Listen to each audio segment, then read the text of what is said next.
કરોડો રૂપિયા ખર્ચીને આલિશાન બંગલા તો 100 બનાવે છે, પણ નસીબદાર એ હોય છે જેના આંગણે ગૌ માતાના પગલા પડે છે। આજે અમારા આ નાનકડા ગોધામમાં ગૌ માતા પધાર્યા છે।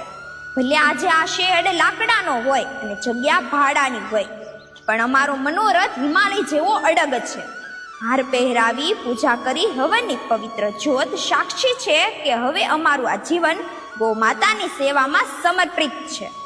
દુનિયામાં બધું જ મળે, પણ આ અબોલ જીવના આશીર્વાદ નસીબ વગર નથી મળતા।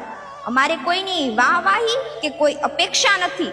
અમારો લક્ષ્ય તો માત્ર આ ગૌ માતાની આંખોમાં રહેલી તૃપ્તિ છે।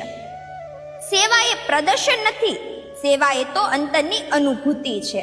બસ આશીર્વાદ આપજો કે ગૌ સેવાના આ પંથ પર અમે ક્યારેય પાછા ન પડીએ।